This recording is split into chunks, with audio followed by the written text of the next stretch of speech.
Hello everyone, welcome to Katharine's Creatures. This is a series we're going to talk about and touch base on various mythological beasts, beings, and the like, pulled from lore worldwide. And I always like to preface by saying that I'm not a linguist, so if I mispronounce anything along the way, I do apologize in advance. Now today, for episode 88, we're going to be talking about Jormungandr, which is a creature from Norse mythology, and as a person who writes Nordic-inspired fantasy, obviously this is one I've been excited to talk about. But Jormungandr is a creature also better known by other names like the Midgard serpent or the world serpent, which translates kind of more towards Midgard Somur, so the serpent of Midgard, which, for those who don't know, Midgard is the Old Norse word for essentially Earth. It is the world where humans existed on because they believed in 9 worlds that were positioned in and around Yggdrasil, the world tree, and the one where humans lived on is Midgard. So Jormungandr is this immense, massive kind of sea serpent-like creature, maybe even considered like a sort of water-based worm. So water-based, kind of like a legless dragon that lived in the waters, again, that encircled Midgard. And it was so large that the head would chew on the tail and hold its tail. And the idea was it would be holding the end of its tail until Ragnarok, which is the end of days.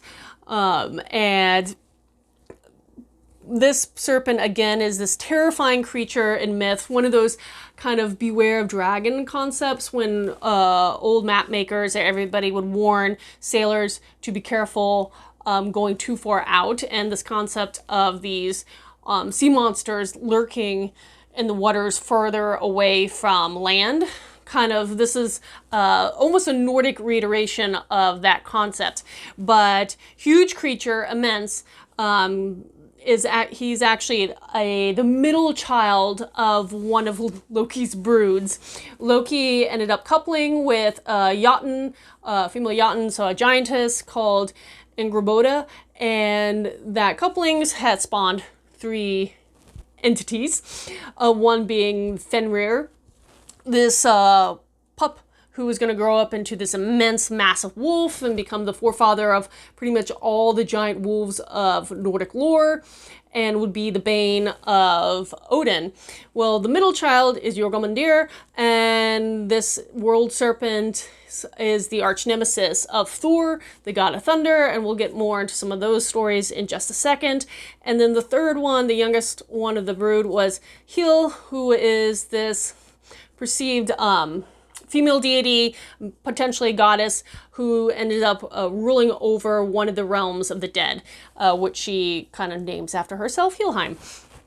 But Loki has these three essentially almost triplets, and all of them have some very prominent stories, and they all have connections to Ragnarok, the end of days, or the twilight of the gods in Nordic lore.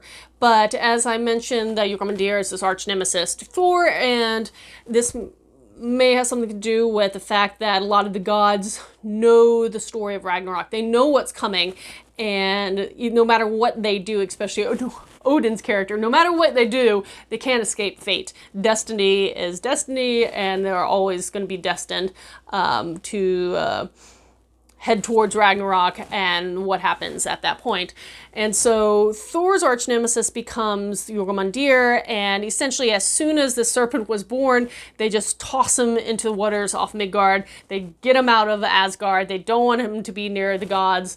And over the years, Thor has a couple run-ins with Jormungandr in lore. Some of the more famous stories are the fact that at one point Thor, which is a very entertaining story, goes into Jotunheim to face off against Utgard Loki. And Utgard Loki is not Loki, the one we're thinking of. It's actually pretty much his counterpart for the giants. So he's this giant, a Jotun, who Thor and kind of comes to challenge him. And so Utgard Loki gives Thor various tasks he has to complete.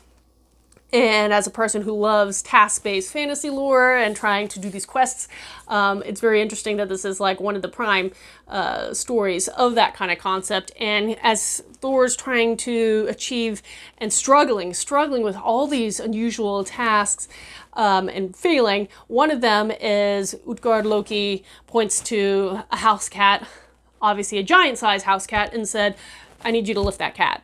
And Thor struggles and cannot figure out why he cannot lift this cat over his head, and ends up giving up, and finds out way later that there was some kind of glamour cast over the what was perceived as a cat, because he actually was trying to lift up Jormungandr, the Midgard serpent, and as the story goes, that if he had actually succeeded, that would have changed the landscape of the worlds as they knew it.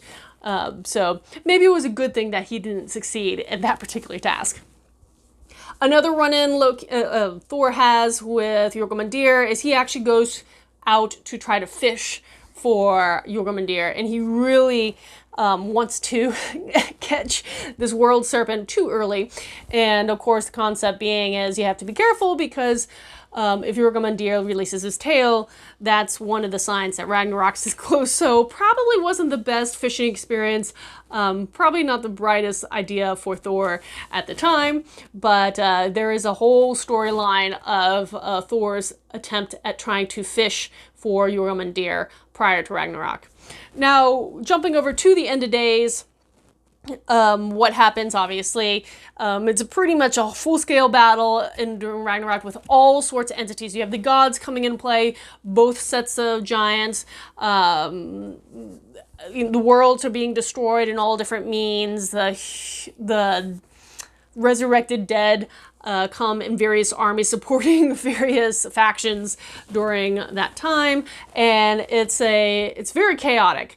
And I won't go on too in depth about the concept of Ragnarok, but when it comes to Thor, obviously what happens is once the signs of that Ragnarok is here upon them, Jormungandr releases his tail, starts thrashing around, and starts flooding various areas, lands that have never been flooded before, and allows him not only to get to this particular plains land, this flat land where Ragnarok, the actual will take place, but the waters that he thrashes around helps sail this ship of his the dead coming from Helheim, so his sister's territory, all the way to again, that particular landscape.